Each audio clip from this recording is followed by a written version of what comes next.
Buscar unos versículos de las Escrituras, así que les invito a abrir sus Biblias y buscar el capítulo 1 de Esther. Si bien vamos a leer un pasaje en Esther, vamos a hablar algunas cosas que están fuera de lo que vamos a leer, pero quisiera que leyéramos este pasaje de Esther en esta tarde. Esther capítulo 1, versículo 1 en adelante. Dice así la palabra del Señor. Aconteció en los días de Asuero, el Asuero que reinó desde la India hasta Etiopía sobre 127 provincias.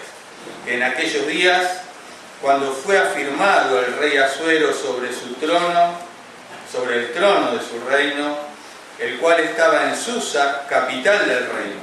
En el tercer año de su reinado, hizo banquete a todos sus príncipes y cortesanos, teniendo delante de él a los más poderosos de Persia y de Media, gobernadores y príncipes de provincias, para mostrar él las riquezas de la gloria de su reino, el brillo y la magnificencia de su poder, por muchos días, 180 días.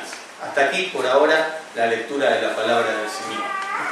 Y antes de comenzar a ver, quiero dividir lo que vamos a hablar en dos partes. Una tiene que ver con el contexto histórico de lo que leímos recién, pero también quiero que pensemos en tener un conocimiento más profundo de Dios y vamos a tratar de aprender algo de eso. Pero no es tan importante lo que yo tenga para decir. Lo importante es lo que la palabra de Dios quiere decirnos a cada uno de nosotros. Lo que Dios quiere hablar a su corazón, como lo que Dios quiere hablar a mi corazón. Y eso es realmente lo importante y lo que me gustaría que en esta tarde busquemos cada uno de nosotros. Escuchar, oír y comprender lo que Dios nos quiere decir a cada uno de nosotros. Así que, qué momento oportuno para poder estar buscando la dirección de quién es el autor de estas palabras que leímos, el Espíritu Santo de Dios. Así que quiero invitarle en esta tarde a que inclinemos nuestros rostros en una actitud de reverencia, cerremos nuestros ojos para poder concentrarnos en lo que vamos a decir, y quiero pedirle que allí en el corazón pueda decirle a Dios: Dios, habla a mi vida. Así que les quiero invitar a orar en este tiempo y quiero que nos dirijamos ahora al Dios de la gloria para que sea Él quien esté hablando a través de su Espíritu a cada una de nuestras vidas. Oremos al Señor. Amado Dios, querido Padre, eterno Dios, en esta tarde queremos reconocer que Tú eres el soberano de los reyes de la tierra. Tú eres grande, Tú eres inimaginable para cada uno de nosotros. Oh Dios, queremos adorarte como hemos cantado y como hemos dicho, porque Tú eres santo, Tú eres un Dios poderoso, eres nuestro todopoderoso Salvador, eres aquel Dios eterno que reina desde la eternidad y hasta la eternidad. Y Padre, nosotros solamente podemos caer rendidos en adoración, porque Tú eres grande. Y Padre, queremos adorarte por la obra que hizo Jesucristo en la cruz del Calvario. Él tomó allí nuestro lugar, fue colgado entre el cielo y la tierra en esa cruz, era el Cordero perfecto que quita el pecado.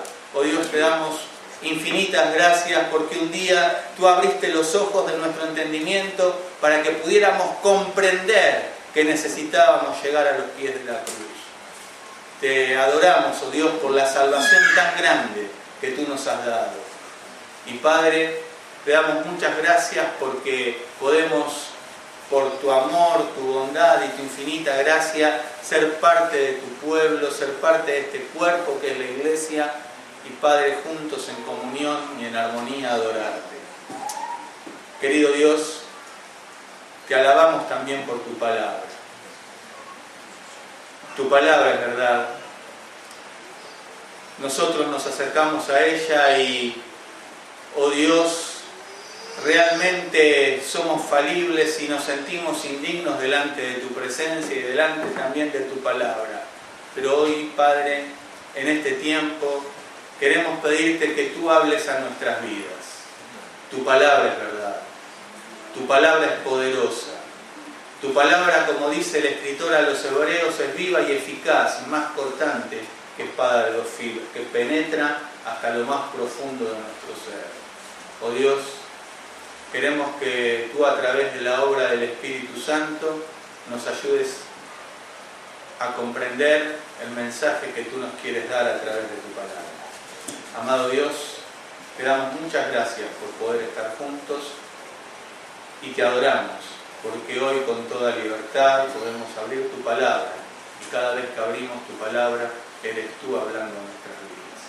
Te adoramos en un nombre que es sobre todo nombre, el nombre de nuestro amado Salvador, el Señor Jesucristo. Amén. Amén. Muy bien, muchísimas gracias por todo.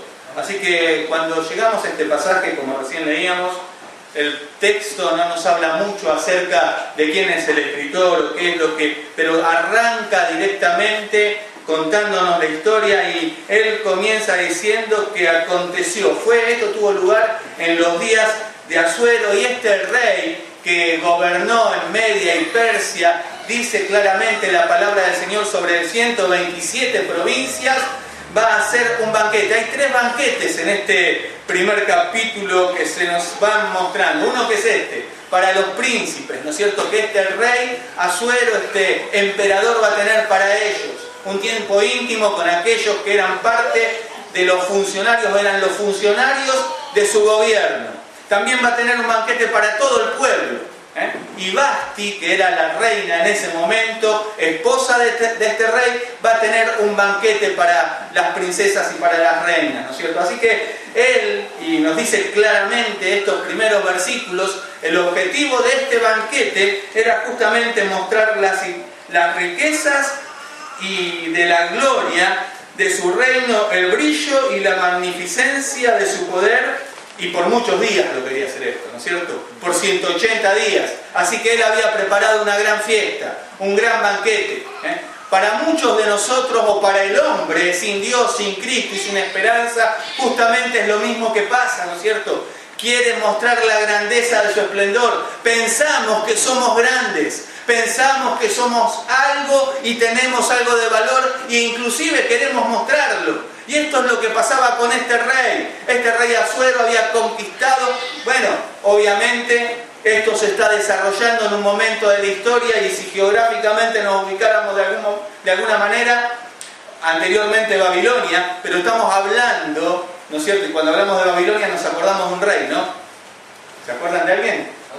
Nabucodonosor, ¿no es cierto? Conocemos todos bien Daniel y sus profecías y todo lo que el libro de Daniel nos va contando, pero bueno, uno piensa y conoce y relaciona por Nabucodonosor Babilonia, y obviamente el cautiverio de Israel, ¿no es cierto? Así que uno puede ubicarse un poquitito en ese contexto, ¿no es cierto? Así que este rey Asuero, ya estamos hablando de un reino medo-persa, ¿no es cierto? Así que ellos, ya Nabucodonosor había quedado atrás, pero él está allí reinando. Y obviamente ellos pensaban en el esplendor de todo lo que humanamente habían logrado. Ahora, cuando pensamos en estos días, en días del rey Asuero, no es lo importante.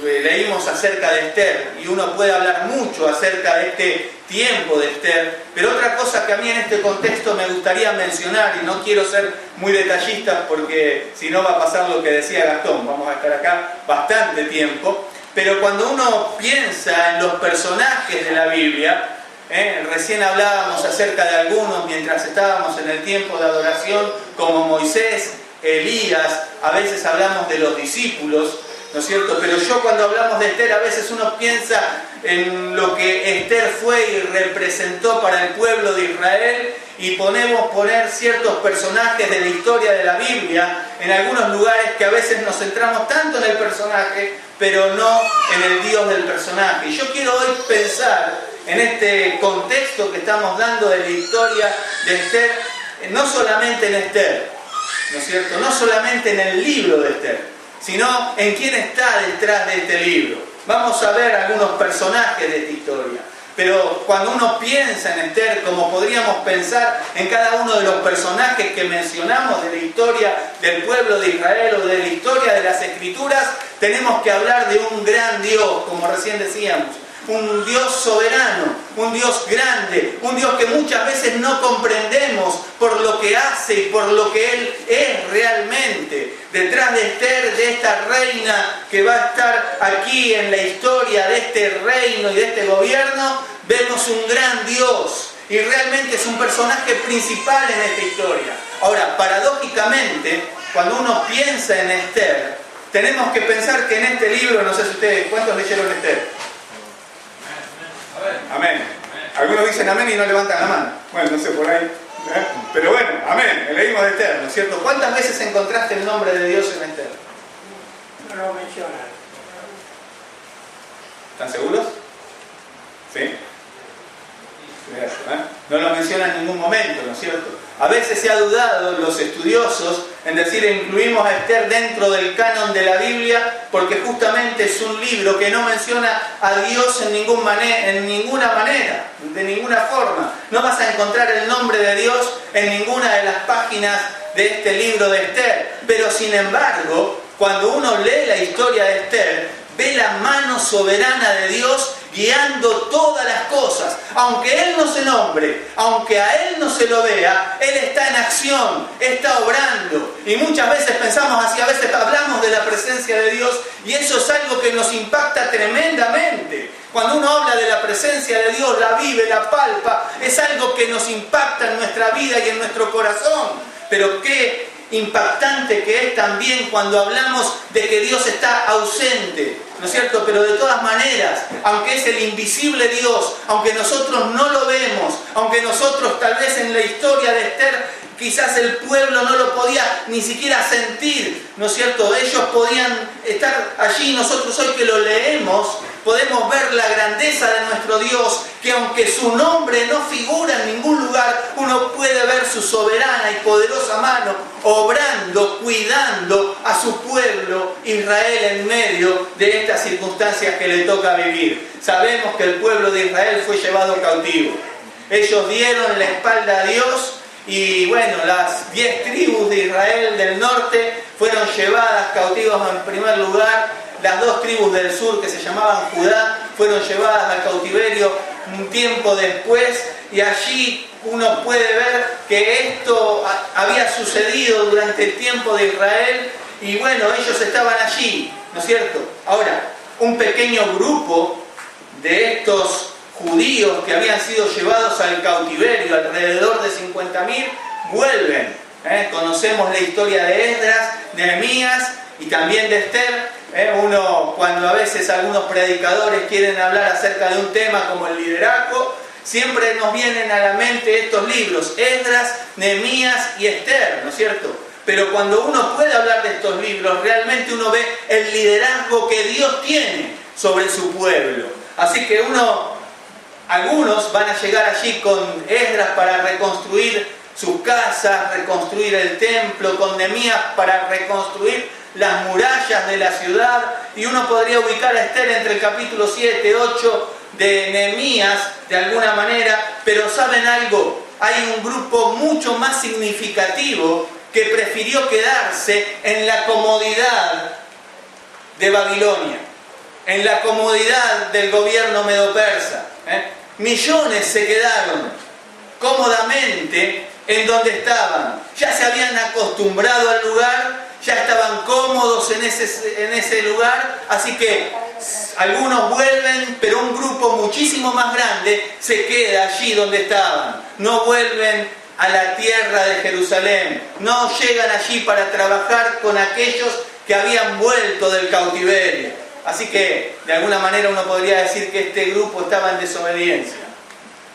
No había vuelto. Pero sin embargo, cuando uno piensa en lo que va a pasar en este libro de Esther, puede ver la mano de un gran Dios que actúa por pura gracia, porque si uno piensa realmente en este pueblo que había quedado allí, dándole la espalda a sus hermanos y aún no obedeciendo a Dios en regresar a su lugar, sin embargo Dios lo va a preservar. por pura gracia. No lo merecían como ni usted ni yo lo merecemos. Aunque muchas veces actuamos como Asuero y queremos mostrar la grandeza de nuestra gloria. Y sin embargo, si somos sinceros y nos miramos en el espejo de la palabra de Dios, como dice Santiago, atentamente nos damos cuenta que lo que vemos allí no nos gusta nada. No tenemos nada para dar, no tenemos nada para brindar. Si no fuera por la gracia de Dios, no habría nada de bondad en nuestras propias vidas.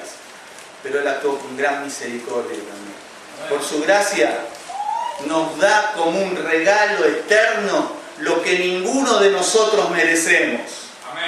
La salvación tan grande que tenemos es de pura gracia. Por eso el apóstol Pablo, en un pasaje sublime de las Escrituras que nosotros conocemos tan bien, dice que por gracia somos salvos por medio de la fe. Y esto no de vosotros, porque es don de Dios. No por obras, para que nadie se gloríe. No tenemos nada. Sin embargo, dice que somos hechura suya, creados en Cristo Jesús para buenas obras, las cuales Dios preparó de antemano para que anduviésemos en ellas. Dios tiene un plan diseñado desde la eternidad, siempre es un plan A y que se prolonga por toda la eternidad. Así que por su gracia Él nos da lo que nosotros no merecemos de ninguna manera. Pero saben, por su misericordia, este pueblo tal vez hubiera merecido el abandono de ese gran Dios. Que Dios hubiera dicho, ya no me voy a acordar de ellos. Y ciertamente eso casi pasó. En algún momento de la historia, ¿no es cierto?, Moisés tiene que interceder por el pueblo porque Dios ya decía, basta, este pueblo ya está, no lo soporto más, ¿no es cierto? Pero Él actúa con gran misericordia, como actúa hacia su vida y hacia mi vida. Y con esa misericordia que Él tiene, Él no nos da lo que realmente merecemos. Nos amó profundamente, Él amó a su pueblo profundamente en medio de la miseria en la que nosotros estamos y vivimos. Eso es misericordia. Nos amó Dios en medio de la miseria. Y eso es algo que debe impactar nuestros corazones y que debe elevar nuestros ojos al cielo para decir, oh Dios, te alabamos. Porque Él nos da por su gracia lo que no merecemos. Y nos da por su misericordia, no nos da, mejor dicho, por su misericordia, lo que realmente mereceríamos. Toda la ira de Dios sobre nuestras propias vidas. En su lugar, Él levantó un sustituto entre el cielo y la tierra, allí en la cruz del Calvario, Jesucristo, y toda la ira que Dios siente por el pecado, la derramó sobre su propio Hijo, allí en la cruz del Calvario. Ustedes saben, si me conocen, que a mí no me gusta terminar la historia de la cruz justamente en la cruz, sino que 3 días después de esa cruz, ¿qué encontramos en la Escritura? Una tumba vacía, porque ¿saben qué? Nuestro Dios, nuestro Salvador, se levantó triunfante de la tumba y Él vive y reina por la eternidad. Eso es algo maravilloso para nuestras propias vidas. Y como dice un himno muy famoso, Cristo ya ha resucitado. De la muerte Él ha triunfado. No sé, a veces se cambian en las iglesias, ¿no es cierto?, las diferentes versiones de los himnos. Pero la realidad que dice ese himno es que Jesucristo ya ha resucitado. Y nuestra fe, nuestra confianza y nuestra esperanza no está puesta en un Dios que quedó en la historia. No está puesta en un Dios que quedó en la cruz. Está puesta en un Dios que vive y permanece para siempre. Y Él es real, aunque no lo veamos, aunque muchas veces en los momentos que nos tocan vivir no lo sentimos, Él es real. Y eso es lo que uno ve en el libro de Esther. Un Dios invisible, pero real. Un Dios que parece que no estuviera, pero está presente. Nada se le escapa de su control. Nada se fue de sus manos. Nada se ha escapado de lo que Él está pensando y planeando. Y ese es nuestro Dios. Cuando uno piensa en estos eventos, tiene que ver detrás de cada uno de estos eventos a un Dios soberano, a un Dios poderoso, a un Dios santo y a un Dios justo, que si actuara con toda su justicia, aún los mejores de nosotros estaríamos perdidos si es que tuviéramos algo para ofrecer. No tenemos nada para ofrecer. Así que la diferencia entre nosotros y la gente que está del otro lado de la reja no es que somos mejores. Amén. Tal vez porque éramos peores, el Señor nos trajo por su gracia. Amén. Porque Él quiere mostrar su gloria, tomando personas comunes y corrientes y hacer una obra fuera de lo común, que solamente Él puede hacer. Así que uno puede ver esto, ¿no es cierto?, en algunos personajes de esta historia, personalmente, como lo es Esther. Pero bueno, metidos un poquitito allí en el contexto, uno puede hablar de algunos personajes. Uno lo mencionamos, el rey Asuero, que justamente quiere mostrar todo su esplendor y el esplendor de su reino. No se da cuenta que nada de lo que tiene, nada de lo que puede dar, nada de lo que puede ofrecer, nada de lo que logró es algo que puede sostenerlo, ni que ni siquiera es meritorio, ¿no es cierto? Uno puede ver también a otro hombre, Amán, ¿no es cierto? Un hombre que por naturaleza enemigo del pueblo de Dios, constantemente maquinando cómo él puede destruir al pueblo de Dios. Y justamente este hombre preparó una horca para uno de sus enemigos, Mardoqueo, que también es otro de los personajes de la historia que uno podría nombrar, ¿no es cierto? ¿Y saben dónde murió Amán? En la horca que él había preparado para su enemigo. Muchas veces nos pasa así, ¿no? Nos puede pasar así a nosotros, ¿no? A veces cuando uno piensa en personas que han odiado a otro y maquinan constantemente contra otro, no se dan cuenta que la misma horca que preparan para su enemigo les va a llegar a ellos en un determinado momento, ¿no es cierto? Eso es lo que sucede con Amán. Mardoqueo, que lo mencionamos, ¿no? Tío de Esther, quien la crió después de que ella queda huérfana, ¿no es cierto?, que la va a criar como a su hija y la va a guiar constantemente en todo lo que emprenda. Un hombre que de alguna manera veló por el bienestar del pueblo de Dios en tiempos que eran difíciles, y pasa un evento que casi pasa desapercibido en la historia.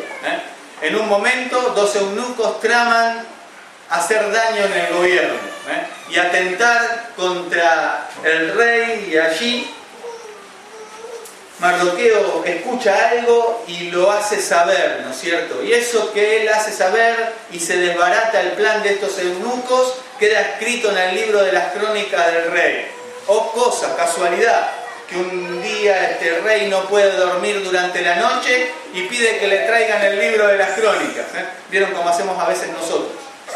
No podemos dormir y decimos, bueno, vamos a leer algo aburrido y enseguida me duermo, ¿no es cierto? Bueno, no sé, habrá pensado así el rey Asuero. Y trajeron las crónicas y encuentra escrito que este hombre Mardoqueo había salvado al reino de alguna manera. Así que dice, ¿qué hicimos por él? Nada. Entonces prepara algo para él. Dice, bueno, ¿cómo podemos honrar a un hombre que actuó de esa manera? Y justo quien pasa por casualidad, Amán. Y Amán, pensando en que era él el que iba a ser agasajado, dice, pónganlo, que lo saquen aclamando por todo. Y él se quiere matar cuando de repente, bueno, hace eso con Mardoqueo, su propio enemigo. Así que si tenés un enemigo, si estás pensando y tramando algo mal contra él, mirá, Dios hace cosas que nosotros no comprendemos. ¿Saben? Tenemos que humillarnos delante de Dios. Nosotros no podemos resistirnos a Él. Nada se escapa de sus manos ni de su control. Y uno puede ver, ahora mencionamos personajes de la historia. Esther, una joven reina que va a llegar a reemplazar a Basti allí en el reino, pero no por casualidad, no porque era mejor que los demás, no porque era muy capaz. La mano soberana de Dios le lleva allí porque Él tiene interés en preservar su pueblo. Y Él lo que siempre hace, Él preserva a su pueblo. Él es fiel a sus promesas. Una de las cosas que uno ve en este libro es que a pesar de que nosotros somos, no los veo muy convencidos, algunos se creen fieles todavía. A pesar de que nosotros somos ¿qué? Infieles, Él permanece fiel, ¿no es cierto? Él es fiel. Y uno es lo que puede ver a través de la historia de Esther. Un Dios fiel que es capaz de proteger y guardar a su pueblo, aunque su pueblo actuó con infidelidad a ese Dios santo y sublime. Pero Él es fiel. ¿Qué tenemos en nuestras manos? Espero, a ver. ¿De verdad? Quiero que me lo demuestren, a ver. Ahí está. ¿Sí? ¿Algunos? Hay otros que no sé. Bueno, hoy en día a veces uno pregunta así y le muestran el celular. Así que yo sé cuál va a ser la excusa. No, yo la tengo en el celular, me van a decir. Pero qué bueno es tener la palabra de Dios en nuestras manos. Y saben, acá tenemos grandísimas promesas. También cantamos un himno, no sé si acá, pero en algunas iglesias que yo conozco, todas las promesas del Señor, que son apoyo poderoso de mi fe. Y esa es la verdad. En esas promesas puedo confiar, en esas promesas puedo estar confiado, porque nuestro Dios es un Dios fiel. No porque nosotros seamos fieles. Él es fiel, aunque nosotros somos infieles. Él es fiel porque Él es fiel. Es parte de su carácter, es parte de su persona. Él es diferente a nosotros. Él es fiel a sus verdades. Nunca va en contra de su palabra. Y saben, tenemos la palabra profética más segura, según el apóstol Pedro. ¿No es cierto? Así que eso es su palabra. ¿Por qué? Porque Él es fiel. Y ¿saben qué? Es un Dios que no lo podemos hacer tambalear. Nada de lo que hagamos va a poder hacer tambalear a nuestro Dios, porque es un Dios todopoderoso. ¿Saben qué significa todopoderoso, no? Todo lo puede. No hay nada que nuestro Dios no pueda hacer. No va solamente contra su carácter santo y puro. Ese es nuestro Dios. Así que uno puede confiar en sus palabras. Ahora, me gustaría pensar un poquitito en algunas palabras del apóstol Pablo en esta tarde. Y quiero que vayamos en nuestras Biblias a Romanos, ¿no es cierto? Romanos capítulo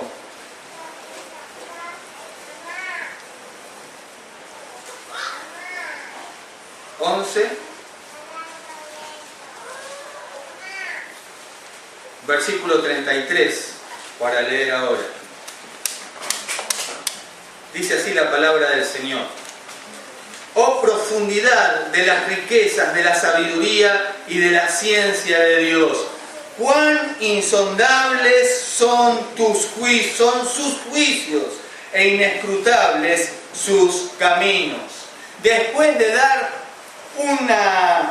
un tratado doctrinal, una enseñanza profundamente doctrinal en todo lo que es la carta a los romanos, el apóstol Pablo va a decir: oh profundidad de las riquezas, de la sabiduría y de la ciencia de Dios. Ese es nuestro Dios. Es un Dios profundo, es un Dios eterno, es un Dios grande y sublime. Y Él va a decir de una manera: oh profundidad de las riquezas, de la sabiduría y de la ciencia de nuestro Dios. Un tesoro inagotable de sabiduría, un tesoro inagotable de conocimiento, un tesoro inagotable que jamás vamos a poder llegar a la profundidad de todo lo que Él es y de todo lo que Él hace. Es maravilloso. Es maravilloso pensar en la eternidad. A veces pensamos en el cielo y decimos: qué hermosos serán las calles de oro. A veces cuando le predicamos a los niños, ¿no? Hablamos de las calles de oro, el mar de cristal, de las mansiones celestiales que nosotros podemos llegar a tener allí. Pero saben, eso no tiene ningún valor si allí no estuviera nuestro Salvador. Lo maravilloso del cielo, lo esplendoroso de ese lugar es la presencia de nuestro Dios. Lo grande y sublime, lo que va a hacer que ese lugar sea lo que satisfaga nuestra alma eternamente, es la presencia de nuestro Dios. Y no sé cómo será, no lo puedo comprender, pero constantemente, todos los días vamos a estar conociendo más y más profundamente a nuestro Dios, y no vamos a agotar la eternidad para llegar a conocerlo profundamente. Ese es nuestro gran Dios. Nos va a cautivar constantemente, como Él ha cautivado nuestros corazones para traernos hasta la persona de Cristo. Ahora, ese es nuestro Dios maravilloso. Pero fíjense en dos cosas que quisiera decir de nuestro Dios ahora. Cuán insondables son sus juicios, dice el apóstol Pablo. Nuestro Dios tiene pensamientos. Nuestro Dios tiene una mente. Nuestro Dios es un Dios, un ser pensante, desde la eternidad y hasta la eternidad. Tal vez no piensa como nosotros, no ve las cosas como nosotros, no entiende las cosas como nosotros. Es imposible que nosotros podamos pensar como nuestro Dios.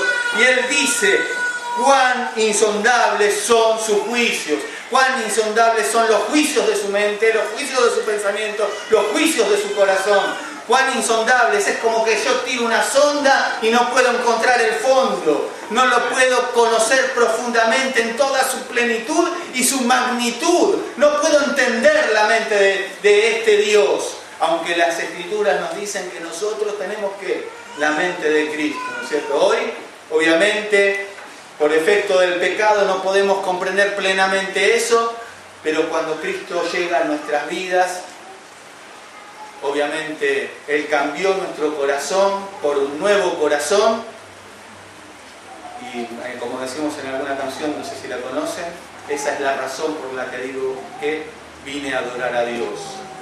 No vine porque esa iniciativa la tomé yo, vine porque Dios tomó la iniciativa, me cautivó, cambió mi corazón en un nuevo corazón y llego a adorar a un Dios tan maravilloso y sublime.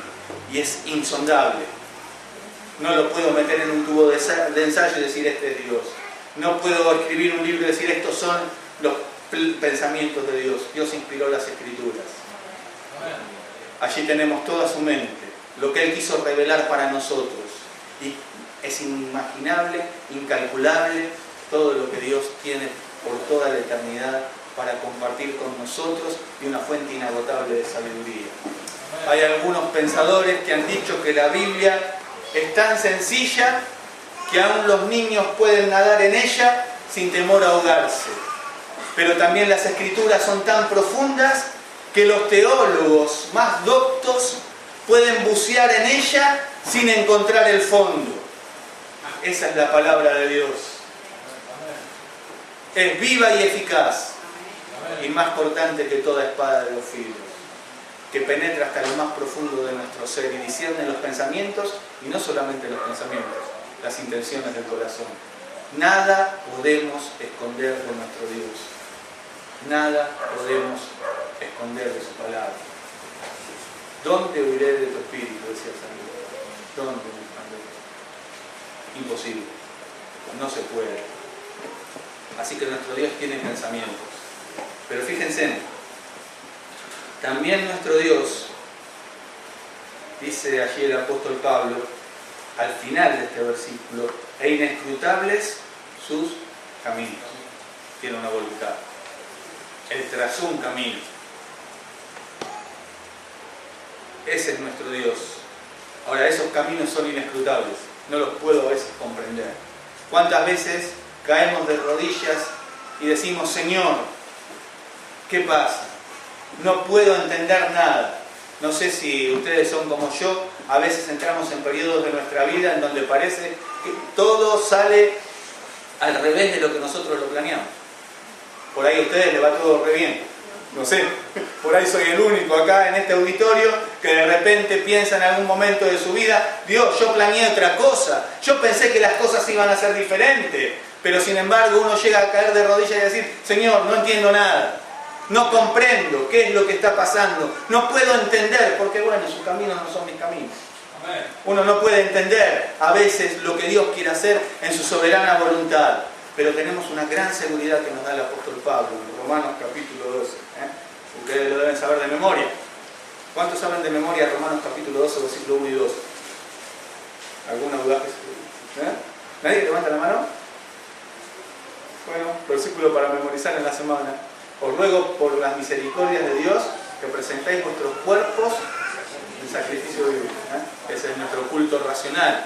Después Él va a decir, no os conforméis a este siglo, sino transformaos por medio de la renovación de vuestro entendimiento. ¿Para qué? Para que comprobéis cuál sea la buena voluntad de Dios, amén, agradable y perfecta. Y el pueblo de Dios dice, amén. Y eso es la voluntad de Dios, buena, agradable y perfecta. Ahora, eso no quiere decir que siempre me vaya bien, porque nuestro Dios, aunque pasemos por momentos de debilidad, de fracaso, y aunque tuviéramos que pasar inclusive por momentos de persecución y en donde uno dice, Dios, ¿por qué me pasan estas cosas a mí? Sabemos que Él es un Dios que hace una voluntad buena, agradable y perfecta, aunque yo hoy no lo entienda. Aunque yo piense hoy en mi corazón humano, Dios se equivocó. Aunque yo piense hoy en mi corazón humano, Dios, yo hubiera hecho las cosas diferentes. Actuamos con alguna soberbia así muchas veces en nuestras vidas.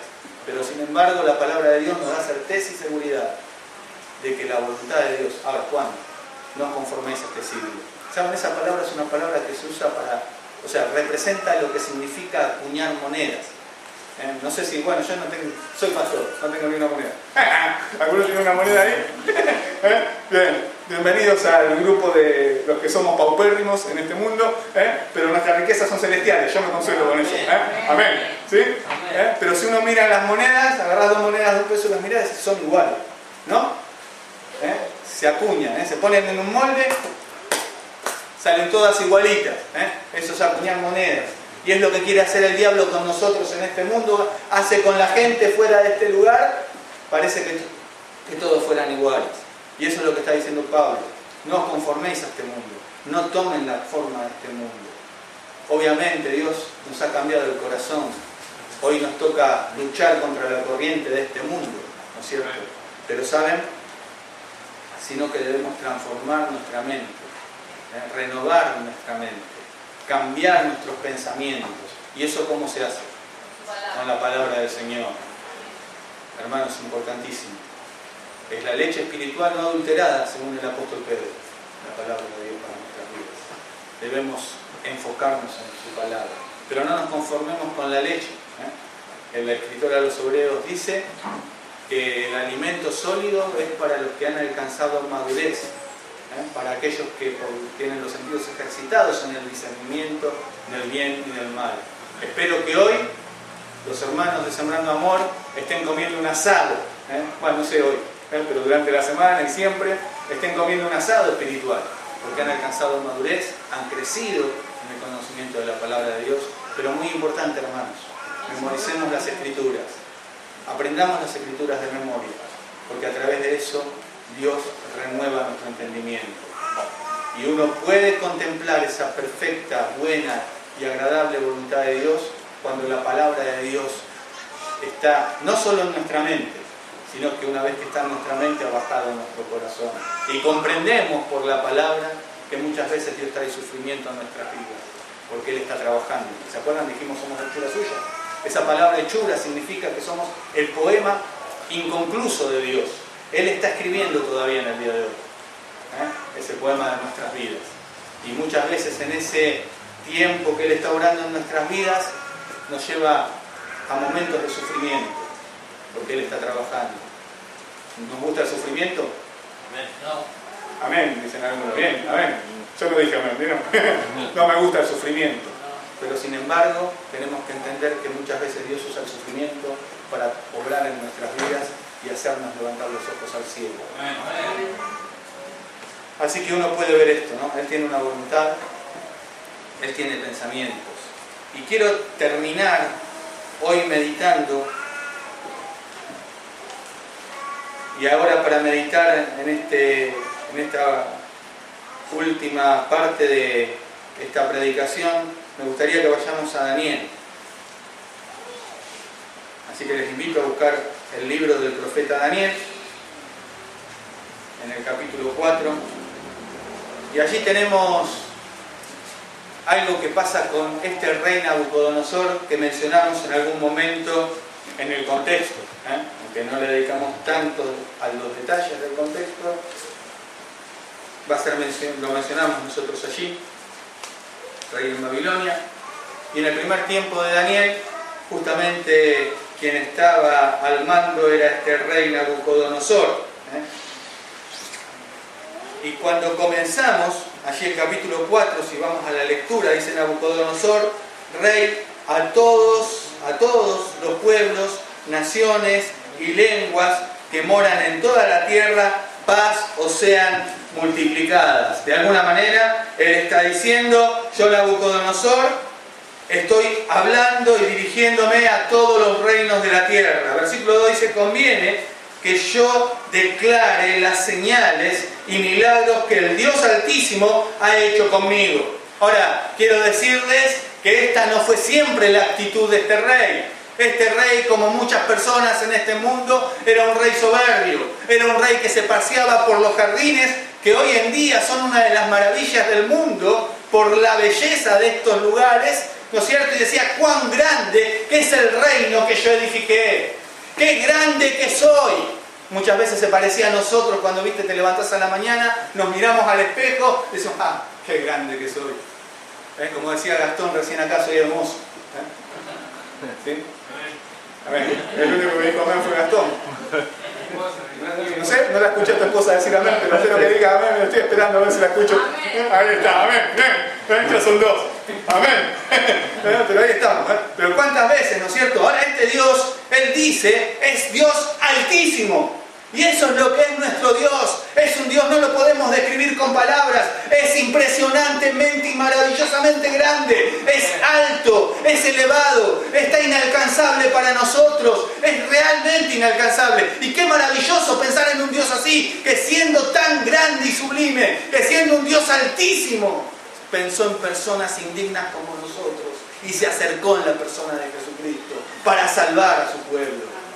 Eso es algo maravilloso, una muestra grandiosa de su todopoderoso poder salvando personas indignas como nosotros y mostrando su gloria, tomando una persona que no tiene ningún valor y haciéndolo algo de valor por su poder y por su gracia. Ese es nuestro Dios, maravilloso Dios. Así que ahí está, pero quiero mostrarles algo, ¿no es cierto? Que para resumir un poco y no ser tan extenso como piensa Gastón que voy a hacer. Este rey, Nabucodonosor, que quería mostrar como Asuero todo el esplendor de sus riquezas, de su gloria, de su reino, pero saben, los reinos de la tierra no son nada. Cada uno de estos reyes tuvo que aprender esa verdad. Ahora este rey Asuero había llegado a cierta paz interna y cierta paz a su alrededor, con las naciones de alrededor, y se sentía confiado. También Nabucodonosor en un tiempo, pero particularmente en este momento, Dios va a hacer algo con Nabucodonosor. Le va a quitar la razón. Le va a quitar la razón a punto tal que andaba como una bestia del campo. Perdió la razón. ¿Saben qué me muestra eso? Algo que dice también la Escritura. Dios resiste a los soberbios y da gracia a los humildes. Este hombre que se enaltecía con toda su soberbia, que miró su conquista, su palacio, el esplendor de su reino y dijo, ¡ah, qué grande que soy! Dios lo humilla. Le saca la razón. Andaba como loco. Lo habían dejado a la deriva. Y ahí estaba como un animal y una bestia en el campo. ¿Saben? Dios hace lo que quiere. No con los gobiernos solamente, sino con aquellos que gobiernan también. Dios no pierde el control en ningún momento, pero Él quería humillar a este hombre como muchas veces nos quiere humillar a nosotros. ¿Saben? No podemos actuar con soberbia ante Dios, porque Dios cava trincheras contra los soberbios. Él mismo se opone a los soberbios. Esa es la expresión que utilizan. Dios en contra, Dios en oposición a los soberbios, Él cavando trincheras y oponiéndose a aquel que actúa con soberbia. Y Dios puede humillar a los soberbios. Él puede hacerlo. Si no lo hace ahora, lo hará en el futuro, pero lo va a hacer. No va a haber nadie que quede de pie ante la gloria de nuestro soberano Dios. Por eso, el apóstol Pablo puede decir, haya en vosotros este sentir que hubo primeramente en Cristo Jesús, el cual siendo en forma de Dios, no estimó el ser igual a Dios como cosa que aferrarse, sino que se despojó a lo sumo, se humilló, se hizo hombre, y aún estando en la condición de hombre, nos dice el apóstol Pablo, se hizo siervo y fue obediente. ¿Obediente hasta dónde? Hasta la muerte, y muerte de cruz. ¿Para qué? Para que toda rodilla se doble, para que toda lengua confiese. ¿Qué cosa? Que Jesucristo es el Señor. siempre, si no es ahora, en algún momento, Dios en la eternidad va a quebrantar la soberbia y el orgullo de cualquier hombre. Un día todos vamos a doblar nuestras rodillas ante el esplendor de la gloria de nuestro Dios. Toda lengua va a confesar que Jesucristo es el Señor. Amén. Amén. Él es Dios. Él es Dios. Así que Él nos muestra un poco de eso cuando humilla a este hombre Nabucodonosor, que pensaba que era grande, pero sin embargo se da cuenta que no lo es. Fíjense en versículo 17. Bueno, si uno lee desde el principio, dice: la sentencia es por decreto de los vigilantes y por dicho de los santos la resolución, para que conozcan los vivientes que el Altísimo gobierna el reino de los hombres, y a quien Él quiere, ¿qué hace? Lo da, y constituye sobre Él al más bajo de los hombres. Ese es nuestro Dios, un Dios que tiene el control de todas las cosas. Él gobierna, Él para que conozcan los vivientes, todos nosotros, las naciones de la tierra, que el Dios Altísimo gobierna el reino de los hombres. Así que Nabucodonosor va a recibir una muestra de esto en su reino, en su gobierno, ¿no es cierto? Fíjense.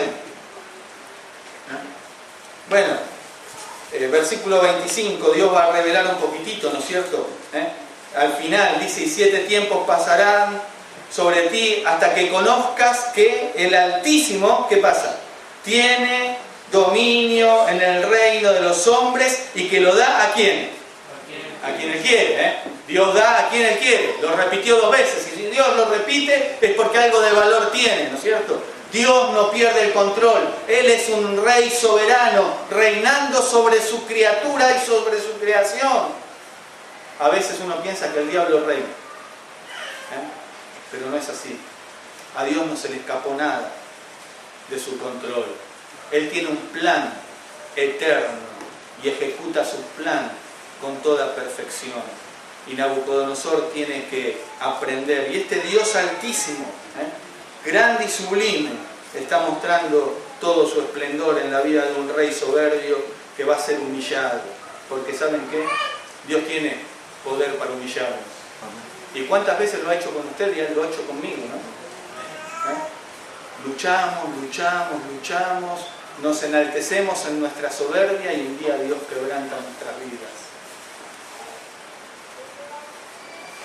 Y allí estamos, humillados ante nuestro Dios.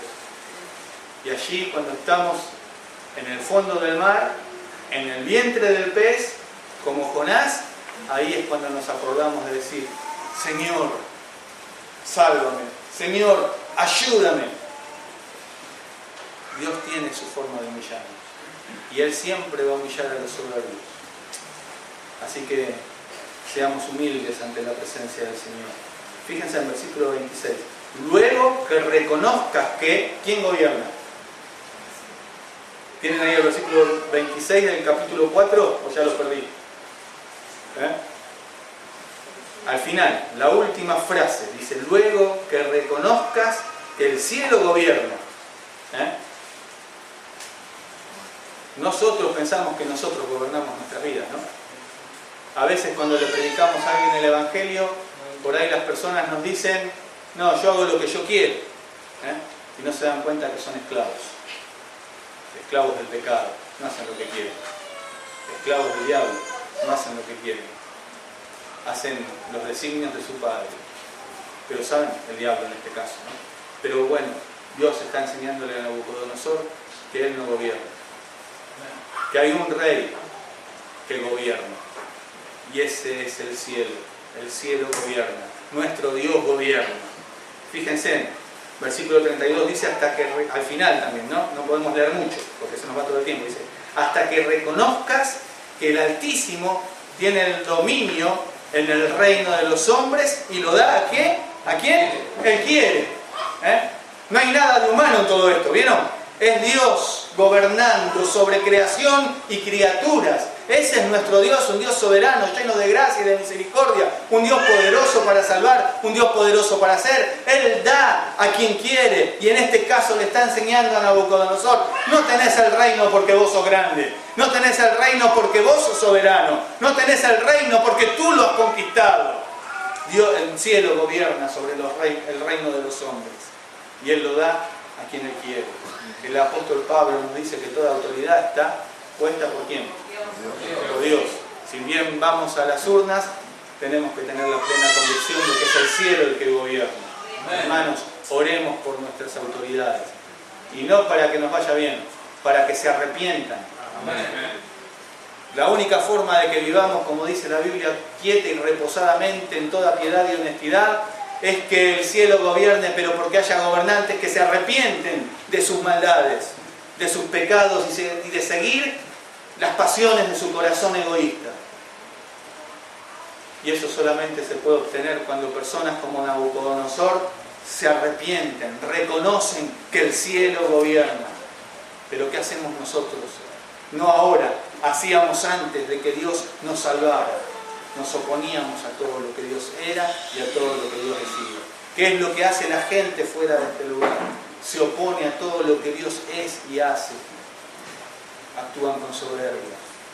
Pero un día ese Dios, sea ahora o después, les va a mostrar que el cielo gobierna. Así que eso es lo que estamos viendo en esta ocasión. El Altísimo gobierna. Así que bueno, versículo 34.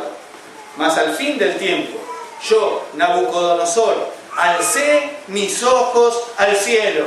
Y es lo que tiene que pasar con nosotros. Yo no sé, muchas veces tal vez nosotros hemos actuado de la misma manera ante nuestro Dios. Muchas veces tal vez nosotros hemos actuado así ante nuestro Dios y dijimos: Dios, yo voy a hacer mi vida, yo voy a hacer mi voluntad, yo voy a hacer lo que a mí me parece. A veces luchamos con eso en el día de hoy también, ¿no? A veces Dios ajustando las tuercas de nuestra vida, y a veces salta nuestra carne de alguna manera y decimos: Dios, ya basta. Yo ahora voy a hacer lo que yo quiero, y Dios nos humilla. Porque Él tiene el control, porque Él sabe cómo ajustar las tuercas en nuestra vida para hacernos caer de rodillas, y terminamos reconociendo: el cielo gobierna. Pero cuando estamos ahí es cuando levantamos los ojos al cielo, como Nabucodonosor. Y eso es lo que tenemos que hacer nosotros, hermanos: levantar los ojos al cielo. Mañana, cuando abras los ojos, ¿qué es lo primero que hacemos al abrir los ojos? Espero que levantes los ojos al cielo, haces los ojos al cielo y digas: gracias por darme la vida. Gracias por ver de nuevo el sol. Gracias por tu amor y tu bondad, oh Dios. Y eso es lo que tendría que surgir de nuestro corazón, porque si podemos abrir un día más los ojos, es por su gracia. Si podemos abrir un día más los ojos, es por su misericordia. Y no debemos olvidarnos de eso. Voy velozmente, ¿no? Ahora. Así que dice Nabucodonosor allí en el versículo 34: y mi razón me fue devuelta. Y cuando levantamos los ojos al cielo pasa eso con nosotros también, A veces no estamos como Nabucodonosor en ese momento, pero parece que actuamos como locos, ¿no? Pensamos que podemos hacer lo que nosotros queremos. Eso es una locura. Pero cuando alzamos los ojos al cielo, y vemos las cosas desde el punto de vista de Dios, y fijamos nuestros ojos en las Escrituras, es como que nos vuelve la cordura. Porque, como dice el apóstol Pablo, ¿no? Cuando se convirtió, el Señor le dijo al apóstol Pablo: dura cosa te dar que coces contra el aguijón. Es una locura. Darle patadas a un pinche, no sé, salvo que seas masoquista, creo que ninguno de nosotros lo haríamos, ¿no? Nadie va a ir a hacer eso. Sin embargo, a veces en nuestra incredulidad, antes de conocer al Señor, lo hacíamos, y a veces como que pensamos que podemos hacerlo, ¿no? De alguna manera. Pero sin embargo, alzamos los ojos al cielo, nuestra razón nos fue de vuelta. En el caso de Nabucodonosor, le fue de vuelta su razón, y allí dice que él hizo algo. Bendije al Altísimo, y alabé y glorifiqué al que vive para siempre, cuyo dominio es sempiterno y su reino por todas las edades. Ese es nuestro Dios, su dominio es para siempre, su dominio es eterno, su dominio es magnífico y lo único que queda para nosotros es caer de rodillas, alzar nuestras manos y alabarle, porque Él es digno y es el único digno, es el único grande, es el único altísimo. ¿Y qué hace su pueblo? Le alaba, reconociendo su grandeza. Y eso es lo que es nuestro Dios. Alabamos y glorificamos porque Él vive para siempre. Él es soberano de los reyes de la tierra. Él es quien tiene el control. Fíjense, todos los habitantes, versículo 35, de la tierra son considerados como. Qué gran cosa que somos. Como nada. Es lo que dice allí. Él hace según su voluntad en el ejército del cielo y en los habitantes de la tierra. No hay quien detenga su mano y le diga, ¿qué haces?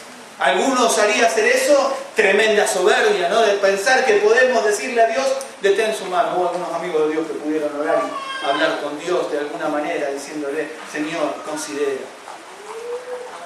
Porque no estamos acá, estamos como parte de sus hijos. Pero fíjense, ¿no?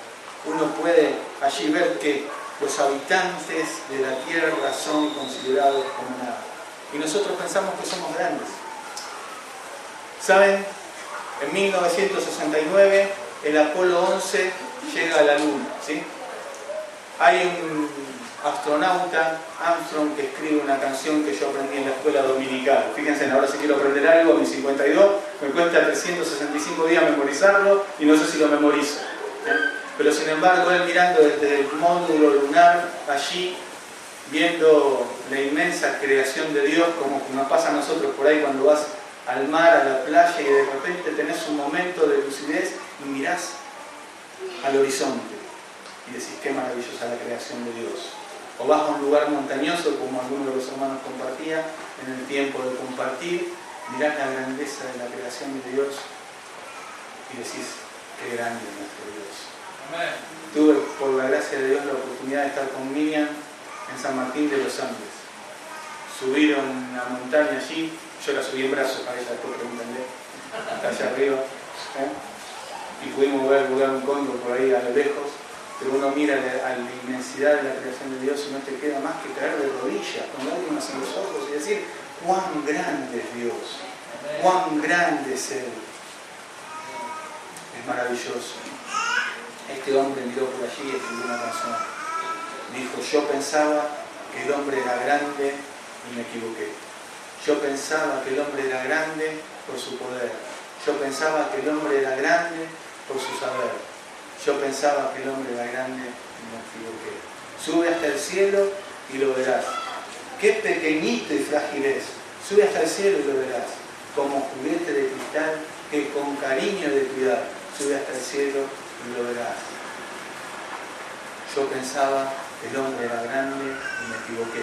Porque grande solo es Dios. Amén. Ese es nuestro Dios. Lo maravilloso de nuestro Dios. Es un Dios encantador, maravilloso, que hace su voluntad. No hay quien se lo ponga. No hay quien pueda decirle, Dios, ¿qué haces? Él es Dios. Él es maravilloso. ¿Qué nos toca a nosotros, no es cierto? Caer de rodillas ante el esplendor de nuestro Dios. Fíjense, Isaías. Bueno, antes de ir a Isaías, Eclesiastés, allí el predicador, al final de ese discurso en Eclesiastés, a veces nos acordamos de un versículo muy conocido. Acuérdate, oh joven, de tu Creador en los días de tu juventud, antes que vengan los días malos y diga, no haya en ellos contentamiento. Pero el predicador, no tenemos tiempo de analizar todo el contexto, pero al final llega a una conclusión. El fin de todo el discurso oído es este: teme a Dios y guarda sus mandamientos, porque esto es el todo del hombre. Porque Dios traerá toda obra a juicio, juntamente con toda cosa encubierta, sea buena o sea mala. Nada se puede esconder a los ojos de Dios. Pero Él dice allí, teme a Dios y guarda sus mandamientos. Tenemos que tener terror de nuestro Dios. También tenemos que tener un amor reverente, como algunos lo traducen. Pero ¿saben? Cuando Isaías en el capítulo 6 se da cuenta de que él está frente a un Dios santo, santo, santo, fíjense en qué es lo que sucede. Isaías capítulo 6, versículo 5, vamos a leer un poquito antes, ¿no es cierto? Versículo 3 dice: y el uno al otro daba voces diciendo: santo, santo, santo, Jehová de los ejércitos, toda la tierra está llena de su gloria. Y los quiciales de las puertas se estremecieron con la voz del que clamaba, y la casa se llenó de humo. Entonces dije: ¡ay de mí, que soy muerto! Porque siendo hombre inmundo de labios y habitando en medio del pueblo que tiene labios inmundos, han visto mis ojos al Rey, Jehová de los ejércitos. ¡Qué maravilloso! Ese es nuestro Dios, santo, santo, santo. Y el profeta tuvo un pánico de ese Dios santo, diciendo: ¡ay de mí! Estoy frito, estoy en el horno, estoy muerto, siendo hombre de labios inmundos. No sé qué pasaría en el día de hoy. No tomamos conciencia. A veces tendríamos que, bueno, algunos tendrían que lavarse la boca con jabón, como decían nuestros abuelos, ¿no?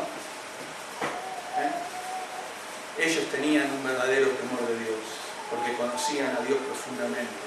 Él no va a tener por inocente al malvado. ¡ay de mí! Si tomáramos conciencia de la santidad de nuestro Dios. A veces pensamos que Dios es amor, y es cierto, Dios es amor. Pero no vamos a encontrar ningún versículo donde diga Dios es amor, amor, amor. A veces lo cantamos en la canción, ¿no? Amor, amor, amor, Dios es amor. Pero la Biblia nos dice que Dios es santo, santo, santo. Cuidado con eso. Quiere remarcar la santidad de nuestro Dios. Con este Dios no se juega. Él no va a tener por inocente al malvado. Él va a juzgar con justicia este mundo. Ese es nuestro Dios. ¿Qué toca a nosotros? Teme a Dios y guarda sus mandamientos. Cuando Él cambió nuestro corazón por un nuevo corazón, dice la Escritura que Él puso temor de Dios en nuestro corazón. Así que buen momento para reflexionar. ¿Cómo está nuestra vida delante de nuestro santo Dios? Cualquiera de nosotros podemos disimular ser un creyente en este lugar, pero delante de Dios no podemos. Él ve lo más escondido de nuestro ser. Él ve todo, como dijimos antes. Nada se puede esconder de su mirada. Y Él ve lo más profundo de nuestro ser. Delante de Él estamos desnudos. No podemos esconder nada de Él. Él ve tu corazón, Él ve cómo realmente sos y Él ve cómo realmente estás.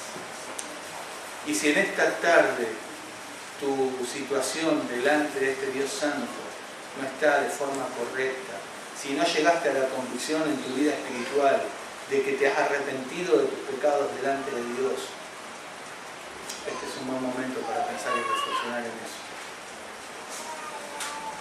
Si aún cuando te vas de acá vivís en tu casa como si no le conocieras, es un buen momento hoy para reflexionar delante de Dios en eso. Pero si ya te arrepentiste de tus pecados, reconociste la grandeza del cielo y que el cielo gobierna sobre tu vida, qué buen momento para caer de rodillas diciendo: oh Dios, te alabo. Me humillo delante de ti, porque tú solamente eres digno y tú eres grande. Oremos al Señor. Amado Dios, misericordioso Padre,